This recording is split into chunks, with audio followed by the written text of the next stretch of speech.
Hello friends, welcome back to my channel the learning time. Friends, last video में हमने जनवरी 2021 के CTET के CDP के 30 क्वेश्चंस डिस्कस किए थे। आज हम 29 दिसंबर 2021 के सी-टेट के CDP डिस्कस करेंगे। फ्रेंड्स, इस बार जो एग्ज़ाम हुआ था वो ऑनलाइन मोड में हुआ था। तो चलिए स्टार्ट करते हैं हम आज के अपने क्वेश्चंस। फ्रेंड्स, आज का हमारा पहला क्वेश्चन है, विकास किन क्षेत्रों में बटा है। यानी फ्रेंड्स, हमें बताना है कि जो बालक का विकास है, डेवलपमेंट है, वो किन किन एरियाज़ में बटा हुआ है। तो पहला है गामक, मनोवैज्ञानिक, संवेदात्मक और सामाजिक, शारीरिक, संज्ञानात्मक, आध्यात्मिक और संवेदात्मक। तीसरा है शारीरिक, संज्ञानात्मक, गामक और सामाजिक। उसके बाद है मनोवैज्ञानिक, शारीरिक, सामाजिक और संवेदात्मक। तो फ्रेंड्स, इसका करेक्ट आंसर होना चाहिए ऑप्शन नंबर 3, शारीरिक, संज्ञानात्मक, गामक और सामाजिक। चलते हैं फ्रेंड्स अपने नेक्स्ट क्वेश्चन की ओर। निम्नलिखित में से कौन सा सिद्धांत यह दर्शाता है कि विकास दिशात्मक है सिर से पैरों की ओर। फ्रेंड्स, तो सिर से पैरों की ओर जो होता है उसको बोलते हैं इंग्लिश में सेफलोकॉर्डल। सेफलोकॉर्डल हमारा कौन सा है? पहला ऑप्शन। तो यानी कि शीर्षगामी सिद्धांत, इसका ऑप्शन नंबर 1 करेक्ट आंसर होगा। चलते हैं थर्ड क्वेश्चन की ओर। हमारा आज का थर्ड क्वेश्चन है, राघव जब शिशु था तब उसे माता पिता के स्नेह से वंचित रहना पड़ा। बाल्यावस्था के आगे के चरणों में उसे बहुत संवेदनशील अध्यापक मिले, फिर भी उसे लोगों पर विश्वास करने में परेशानी होती है और वह जोखिम लेने का साहस नहीं दिखा पाता। राघव के विषय में विकास का कौन सा मुद्दा एकदम स्पष्ट रूप से वर्णित होता है? तो फ्रेंड्स, इसमें बताना है हमें कि जो उसके विकास का कौन सा मुद्दा पता लगता है हमें इससे, कि वो शुरू में भाई उसके माता पिता का स्नेह नहीं मिला, लेकिन बाद में और टीचर्स अच्छे मिले उसको, लेकिन फिर भी उसे किसी पर विश्वास करने का साहस नहीं होता। तो उसके विकास का कौन सा मुद्दा एकदम स्पष्ट रूप से वर्णित होता है? तो निरंतरता, अनिरंतरता का मुद्दा, आरंभिक और बाद के अनुभवों का मुद्दा, प्रकृति पालन पोषण का मुद्दा, एक रूपता व्यक्तिकता का मुद्दा। तो फ्रेंड्स, इसका ऑप्शन नंबर 2 करेक्ट होगा, क्योंकि आरंभिक यानी कि शुरू में उसको तो स्नेह नहीं मिला, लेकिन बाद के अनुभवों का उस पर असर हुआ। तो इसलिए इसका option number 2 is the correct answer. Fourth question है, वह खेल जो बच्चों को दूसरों के विचारों, विश्वासों और भावनाओं को समझने में सहायक होता है क्या कहलाता है? यानी कि फ्रेंड्स, वो दूसरों के विचारों, विश्वासों और भावनाओं को समझने में सहायक होता है, तो वो कौन सा होगा? यानी कि हम किसी के साथ इन्वॉल्व होंगे, खेल रहे होंगे, तभी तो हम दूसरे के विचार और भावनाओं को समझ पाएंगे। तो इसका ऑप्शन नंबर 1 है कल्पनाशीलता वाला खेल, समानांतर खेल, एकांगी खेल या स्वतंत्र एकाकी खेल। तो इसका ऑप्शन नंबर 1 है कल्पनाशीलता वाला खेल। इसमें हमें दूसरों के विचारों, विश्वासों और भावनाओं को समझने में सहायता मिलती है। तो option number 1 is the correct answer. चलते हैं फिफ्थ क्वेश्चन की ओर। आज का हमारा फिफ्थ क्वेश्चन है, लॉरेंस कोहलबर्ग के सिद्धांत में नैतिक तर्कणा के किस चरण पर छात्र मान लेते हैं कि प्रत्येक व्यक्ति के लिए नियम एक समान प्रकार से लागू किए जाने चाहिए और प्रत्येक व्यक्ति का निजी कर्तव्य है कि वे इनका पालन करें? तो इसका करेक्ट ऑप्शन क्या होना चाहिए? देखते हैं। हमारे आज के ऑप्शंस हैं, अच्छा लड़का अच्छी लड़की अभिविन्यास, दंड और आज्ञा पालन अभिविन्यास, यंत्रीय प्रयोजन अभिविन्यास या सामाजिक क्रम को बनाए रखने का अभिविन्यास। तो ऑप्शन से ही फ्रेंड्स हमें पता लग रहा है कि सामाजिक क्रम को बनाए रखने का अभिविन्यास है, यानी क्रम में होना चाहिए, हर किसी को नियमों का पालन करना चाहिए। तो ऑप्शन नंबर 4 करेक्ट होगा। सिक्स्थ क्वेश्चन है, अपने लंबे मगर कम चौड़े गिलास में नींबू पानी के स्तर की ओर इशारा करते हुए सारा अपनी बहन को चिढ़ाती है कि उनके पिताजी ने उसे ज़्यादा नींबू पानी दिया है। उसकी बहन किसी भी तरह की प्रतिक्रिया नहीं देती है, क्योंकि उसने अपने पिता को उसके गिलास से सारा के गिलास में नींबू पानी डालते हुए देखा है और वह जानती है कि दोनों गिलासों में नींबू पानी की मात्रा एक समान है। इस संदर्भ में सारा क्या प्रदर्शित करती है? तो फ्रेंड्स, अब उस सारा को तो पहले से ही पता है कि इसके अंदर जो है बराबर पानी है, तो इसका ऑप्शन नंबर 1 केंद्रीकरण करेक्ट आंसर होगा। हमारा 7वां क्वेश्चन है, पियाजे के अनुसार विकास के किस काल में बालक वस्तुओं के लिए प्रतीकों का इस्तेमाल करने लगते हैं और तार्किक मानसिक समझ उभरने लगती है? तो फ्रेंड्स, इसमें मतलब क्या है, वस्तुओं के लिए प्रतीकों का इस्तेमाल करते हैं और तार्किक मानसिक समझ उभरने लगती है। तो इसका ऑप्शन नंबर 1 है पूर्व संक्रियात्मक काल, मूर्त संक्रियात्मक काल, उत्तर संक्रियात्मक काल या औपचारिक संक्रियात्मक काल। तो फ्रेंड्स, इसका ऑप्शन नंबर 1 करेक्ट होगा, क्योंकि इसी स्टेज में तार्किक समझ उभरने लगती है। तो ऑप्शन नंबर 1 जो है हमारा पूर्व संक्रियात्मक काल, ये करेक्ट आंसर है। आज का 8वां क्वेश्चन है, अमन एक पहेली के टुकड़ों को ठीक से लगाने की कोशिश कर रहा है, लेकिन वह सही जगह पर सही हिस्सों को फिट करने के लिए संघर्ष करता है। कैसे, क्या, क्यों के रूप में उसकी माँ उसे संकेत प्रदान करती है। लेव वाइगोत्स्की के सीखने के सिद्धांत के अनुसार सीखने की यह प्रक्रिया क्या कहलाएगी? क्या करेगी? 1 बच्चे को अभिप्रेरित करेगी, उसे आक्रामक बना देगी, अधिगम के लिए पाड़ का काम करेगी, सीखने में मदद नहीं करेगी। तो फ्रेंड्स, इसमें जो हमारा जब भी ये आता है लेव वाइगोत्स्की के सिद्धांत में क्या, क्यों, कैसे संकेत वाली बात आती है, तो इसके अंदर पाड़ यानी स्कैफोल्डिंग वाली बात आती है। स्कैफोल्डिंग, यानी option number 3 is the correct answer. 9वां क्वेश्चन है, वाइगोत्स्की के इस सिद्धांत के अनुसार सहायक खोज किस में सहायक है? संज्ञानात्मक द्वंद्व, सहपाठी सहयोग, उत्प्रेरक प्रतिक्रिया सहचर्य या पुनर्बलन। तो सहायक खोज है फ्रेंड्स, एक साथ में हमारे कोई फ्रेंड है, तो इसका मतलब सहपाठी सहयोग इसका करेक्ट आंसर होगा।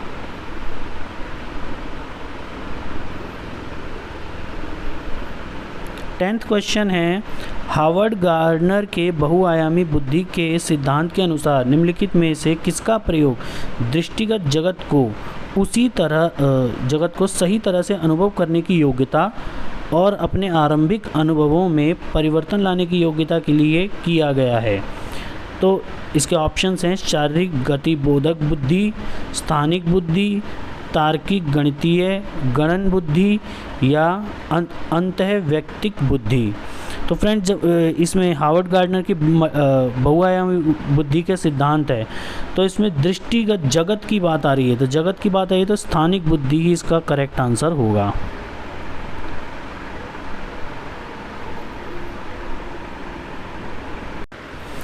फ्रेंड्स, आज का 11वां क्वेश्चन है, हेतल घर में गुजराती बोलती है और इस भाषा को पढ़ने और लिखने में उसका प्रवाह है। उसके विद्यालय में निर्देश का माध्यम हिंदी है। वह यह भाषा नहीं जानती है। राष्ट्रीय शिक्षा नीति 2020 के अनुसार इस स्थिति में विद्यालय को क्या करना चाहिए? हेतल को विद्यालय में सिर्फ हिंदी बोलने के लिए कहना चाहिए।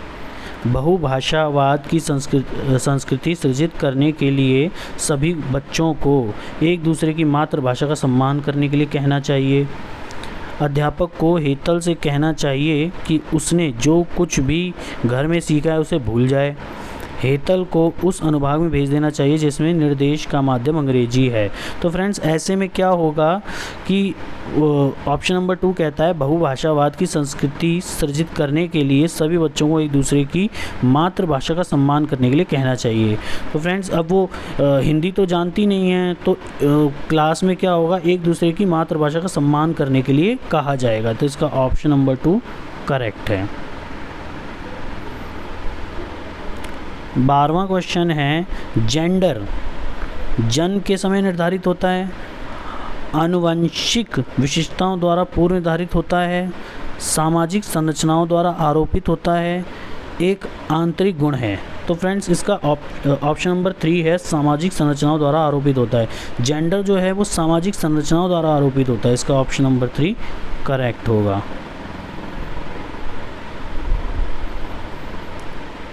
13 क्वेश्चन है, दावा ए, अध्यापक के द्वारा आकलन और मूल्यांकन के विविध तरीकों का इस्तेमाल किया जाना चाहिए।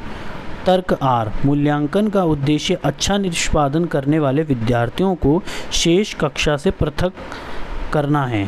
तो फ्रेंड्स इसमें क्या है, ए में तो कह रहा है कि जो मूल्यांकन के विविध तरीकों का इस्तेमाल करना चाहिए, और आर में कह रहा है कि बच्चों को जो अच्छा निष्पादन कर रहे हैं उनको क्लास से पृथक कर देना चाहिए। तो ये तो बिल्कुल गलत है, पृथक करने वाली बात तो कभी होती ही नहीं है, वो तो बिल्कुल गलत है। तो इसका ऑप्शन नंबर जो 3 है वो होगा, ए सही है लेकिन आर गलत है। Option number 3 is the correct answer. 14 question है, निम्नलिखित में से क्या प्रगतिशील कक्षा की विशेषता नहीं है? बच्चों की सक्रिय रूप से सहभागिता, लचीला समूह गठन, गतिशील अध्यापक, दंड और पुरस्कार का प्रयोग। तो गतिशील कक्षा में दंड और पुरस्कार का प्रयोग नहीं करना चाहिए। तो option number 4 is the correct answer. 15 question है, राशि ने बच्चों की अवधारणाओं के प्रति समझ का आकलन करने के लिए एक नई विधि का प्रयोग किया। यानी कि जो बच्चे हैं उनकी अवधारणा यानी वो कॉन्सेप्ट उनको समझ में आ रहे हैं या नहीं, ये जानने के लिए एक नई विधि का प्रयोग किया। उसने बच्चों से कहा कि वे एक उत्तर के लिए जितना संभव हो अधिक से अधिक प्रश्न बनाएं। शिक्षण अधिगम का यह उपागम बाल केंद्रित है, पाठ्यपुस्तक केंद्रित है, उपदेशात्मक है, कंठस्थीकरण पर केंद्रित है। तो फ्रेंड्स इसके अंदर क्या है, बच्चे इन्वॉल्व हैं, बच्चे एक्टिवली पार्टिसिपेट कर रहे हैं, तो ये होगा बाल केंद्रित। Option number 1 is the correct answer. 16 question है, एक समावेशी कक्षा में सहयोगात्मक प्रणाली और सहयोजक अधिगम को अत्यधिक हतोत्साहित करना चाहिए, सक्रियता से प्रोत्साहित करना चाहिए, रूढ़िबद्ध धारणाओं का निर्माण करती है, अधिगम प्रतिफलों को सभी के लिए कम करती है। तो फ्रेंड्स इसमें क्या है, सहयोगात्मक प्रणाली है। तो जब सहयोगात्मक वाली बात आती है तो सक्रियता से इसको प्रोत्साहित करना चाहिए, क्योंकि सहयोग कर रहे हैं, पार्टिसिपेट कर रहे हैं। तो इसके लिए option number 2 is the correct answer. 17 question है, अध्यापक को अपनी कक्षा में सुविधा वंचित वर्ग से आने वाले बच्चों के लिए क्या करना चाहिए? विद्यालय से बाहर अतिरिक्त मदद के लिए कहना चाहिए, विद्यार्थियों के लिए विशेष अनुभाग बनाने चाहिए, योग्यता आधारित समूह बनाने चाहिए, या सहयोगात्मक समूह बनाने चाहिए जो अधिगम के संवर्धन के लिए समूह विविधता का इस्तेमाल कर सकें। तो इसका ऑप्शन नंबर 4 करेक्ट होगा, क्योंकि जो सुविधा वंचित वर्ग से आ रहे हैं उनको सहयोगात्मक समूह बनाने चाहिए। भाई एक दूसरे का सहयोग करें, पार्टिसिपेट करें, मिलकर पढ़ें, तो एक दूसरे से ज़्यादा सीखते हैं बच्चे। तो इसका ऑप्शन नंबर 4 करेक्ट होगा। 18 क्वेश्चन है, एक विद्यार्थी जिसे ADHD है यानी अवधान न्यूनता अतिक्रियाशीलता विकार है को समावेशित करने के लिए कौन सी कक्षा प्रभावशाली है? उच्च संरचना कक्षा जहां मुख्यतः शिक्षण मौखिक अनुदेश से होता है, कक्षा जहां लचीली समय सारणी और बैठने की व्यवस्था है और विद्यार्थी अपनी रुचि अनुसार स्वयं कार्य करते हैं। तो फ्रेंड्स इसका ऑप्शन नंबर 2 ही करेक्ट होगा। एक तो लचीली समय सारणी हो, एकदम रिजिड ना हो, बहुत ज़्यादा कठोर ना हो कि भाई इसको बिल्कुल फॉलो करना ही करना है। तो ऐसे में बच्चा और ज़्यादा परेशान हो जाता है, क्योंकि वो वैसे ही अटेंशन डिसऑर्डर है उस बच्चे को। तो इसीलिए option number 2 is the correct answer. 19 question है, एक परिस्थिति में दूसरों की तुलना में अधिक अपसारी चिंतन करने वाले व्यक्ति की बुद्धि का वर्गीकरण क्या है? अपसारी चिंतन होता है फ्रेंड डाइवर्जेंट थिंकिंग, यानी कि डाइवर्जेंट थिंकिंग अपसारी चिंतन जो होता है, जो वो बहुत ज़्यादा क्रिएटिव काम करता है, उसके विचारों में ओरिजिनलिटी होती है। तो इसका ऑप्शन नंबर 3 जो होगा सृजनात्मक बुद्धि, यही करेक्ट आंसर है।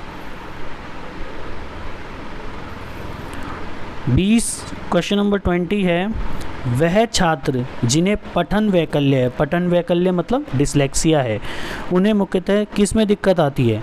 पढ़ने व लिखने में, गतिशीलता में, चित्र बनाने में या सुनने में? तो फ्रेंड डिसलेक्सिया तो पढ़ने और लिखने से ही होता है, तो option number 1 correct answer. Friends आज का हमारा 21st क्वेश्चन है, बच्चों के बारे में निम्नलिखित कथनों में से कौन सा सही है? बच्चे वैज्ञानिक शोधकर्ता बनने के लिए पैदा होते हैं, बच्चे पर्यावरण के सक्रिय अन्वेषक हैं, बच्चे वयस्कों की तरह सोचते हैं सिर्फ उनसे कम, बच्चे सामाजिक अंत्यक्रिया द्वारा अपने परिवेश से अर्थ सृजित करने के लिए पैदा होते हैं। तो फ्रेंड्स इसमें से मुझे ऑप्शन नंबर इसका जो ये थर्ड है, बच्चे वयस्कों की तरह सोचते हैं, ऐसा तो नहीं है फ्रेंड्स। जो वयस्क होते हैं उनकी सोच तो एकदम परफेक्ट होती है, काफ़ी ज़्यादा ऑर्गेनाइज्ड होती है, लेकिन जो बच्चे होते हैं वो सोचते हैं लेकिन उतनी ऑर्गेनाइज सोच नहीं होती है उनकी। तो बाकी ऑप्शन तो ठीक है 1, 2 और 4, पर तीसरा नहीं है, तो देखते हैं ऐसा किस में है। 1, 2 और 4 ये ऑप्शन नंबर 3 में है, तो option number 3 is the correct answer. 22nd question है, विद्यार्थियों के काम में त्रुटियों के विश्लेषण का मुख्य उद्देश्य क्या है? तो फ्रेंड्स इसमें क्या है कि विद्यार्थी जो काम करते हैं उसमें जो त्रुटियां हो रही हैं उनका हम विश्लेषण कर रहे हैं, तो इसका क्या उद्देश्य है? विद्यार्थियों को श्रेणीबद्ध करना और योग्यता आधारित समूह में पृथक्कीकरण करना, बच्चों की सोच चिंतन को समझना, विद्यार्थियों को किसी भी तरह की गलती करने के लिए फटकारना, विद्यार्थियों में अध्यापकों की क्षमता की तुलना करना विद्यालय में। तो फ्रेंड्स इसका जो बच्चों की सोच चिंतन को समझना, यही तो उद्देश्य होता है कि बच्चे अगर गलती कर रहे हैं तो ऐसी गलती कर रहे हैं, बच्चा क्या सोचता होगा, तो इसका मतलब option number 2 is the correct answer. 23rd question है हमारा, अधिगम किसके द्वारा प्रभावित होता है? मनोवैज्ञानिक कारकों से, सामाजिक सांस्कृतिक कारकों से, विद्यालय से संबंधित कारकों से, अध्यापक से संबंधित कारकों से? तो फ्रेंड्स इसमें जो अधिगम होता है, लर्निंग होता है, इन सभी कारकों से प्रभावित होती है, तो ऑप्शन नंबर 4 जो होगा वो करेक्ट आंसर होगा। 24 क्वेश्चन है, कक्षा में विद्यार्थियों को त्योहारों को मनाने के अपने अनुभवों को साझा करने के अवसर देना और उसके आधार पर सूचना निर्मित करने को बढ़ावा देना किसका उदाहरण है? व्यवहारवाद, प्रत्यक्ष निर्देशन, सामाजिक संरचनावाद या पाठ्य पुस्तक आधारित अध्यापन? तो फ्रेंड्स इसमें क्या है कि बच्चे अपने अपने अनुभवों को साझा कर रहे हैं, हम इसका अवसर दे रहे हैं उनको, तो यानी कि समाज में से तो आ रहे हैं बच्चे, तो इसका मतलब सामाजिक संरचनावाद इसका करेक्ट आंसर होगा। नेक्स्ट क्वेश्चन है 25, राष्ट्रीय शिक्षा नीति 2020 सुझाती है कि कक्षा अधिगम को पाठ्यपुस्तकों तक सीमित करने के बजाय अधिगम और शिक्षा तथ्यों और ज्ञान के कंठस्थीकरण पर आधारित होनी चाहिए। 3 माह के बाद विद्यार्थियों की विषय वस्तु को बढ़ावा देना चाहिए। खोजबीन और समालोचनात्मक चिंतन के विकास पर केंद्रित होनी चाहिए। परीक्षाओं के लिए सीखने पर केंद्रित होनी चाहिए। फ्रेंड्स इसमें क्या होगा कि हम अब जो राष्ट्रीय शिक्षा नीति 2020 आई है वो तो यही कहती है कि बच्चों को खोजबीन करने वाला बनाया जाए, समालोचनात्मक चिंतन वाला बनाया जाए, तो इसका ऑप्शन नंबर 3 होगा करेक्ट। 26 क्वेश्चन है, स्मृति विषयक युक्ति कौन सी है? स्मृति विषयक मतलब फ्रेंड्स जिसको बोलते हैं इंग्लिश में निमोनिक डिवाइस। निमोनिक का मतलब होता है कि हम किसी भी चीज़ को इस तरह से बना लें ताकि वो हमें याद रहे। जैसे कि हम किसी चीज़ को याद करने के लिए कि भाई 5 का स्क्वायर, जिस नंबर के पीछे 5 आएगा उसका स्क्वायर कैसे निकालेंगे, तो वो हम ट्रिक बना लेते हैं। या किसी चीज़ को याद करने के लिए हम ट्रिक बना लेते हैं, उसको निमोनिक बोलते हैं। तो फ्रेंड्स इसके ऑप्शन दिए हुए हैं, वह तकनीक जो याद करने में मदद करती है, तो ऑप्शन नंबर 1 करेक्ट आंसर होगा। 27 है, अनुज कक्षा 3 को पर्यावरण अध्ययन पढ़ाता है। वह हमेशा अपने विद्यार्थियों को किसी भी विषय से परिचित कराने के एकदम बाद मानस मंथन करवाता है। मानस मंथन मतलब ब्रेनस्टॉर्मिंग करवाता है। यह युक्ति निम्नलिखित में से किसे सम्मुन्नत करेगी? रटकर सीखना, दृष्टिकोण जानना, समालोचनात्मक चिंतन, खोजबीन। तो फ्रेंड ब्रेनस्टॉर्मिंग में रटकर सीखना तो नहीं फॉलो किया जाता, इसमें ऑप्शन जो ए 2, 3 और 4 है वो करेक्ट हैं। तो 2 और 3, 4 वाले कौन से ऑप्शन है? Option number 4। आज का हमारा 28वां क्वेश्चन है कथन ए, सभी बच्चे परीक्षाओं में अच्छे अंक लाएं, यह सुनिश्चित करने के लिए बच्चों में असफलता का भय और उपलब्धि का दबाव पैदा नहीं करना चाहिए। कारण आर, अर्थपूर्ण अधिगम हो सके इसके लिए महत्वपूर्ण है कि बच्चे शारीरिक और भावात्मक सुरक्षा महसूस कर सकें। तो सही विकल्प बताना है। तो फ्रेंड्स इसमें जो दोनों ऑप्शन बताएं वो दोनों ही करेक्ट हैं, ए और आर दोनों सही हैं, और आर जो है ना वो ए की सही व्याख्या करता है। तो यानी कि ऑप्शन नंबर 1 ही करेक्ट होगा इसका। नेक्स्ट क्वेश्चन है क्वेश्चन नंबर 29। एक विद्यार्थी अलीजा जिसका नियंत्रण केंद्र आंतरिक है, परीक्षा में असफल होने के लिए किसे जिम्मेदार ठहराएगी? यानी वो कंट्रोल अंदर से होती है, तो किसे जिम्मेदार ठहराएगी? उसकी योग्यता में कमी, परीक्षा प्रश्न पत्र में कठिनाई, दुर्भाग्य, अध्यापक का उसके प्रति पूर्वाग्रह या पक्षपात। तो फ्रेंड्स जब वो अंदर से कंट्रोल हो रही है तो अपनी योग्यता में तो कमी बताएगी, तो इसका मतलब ऑप्शन नंबर 1 करेक्ट होगा।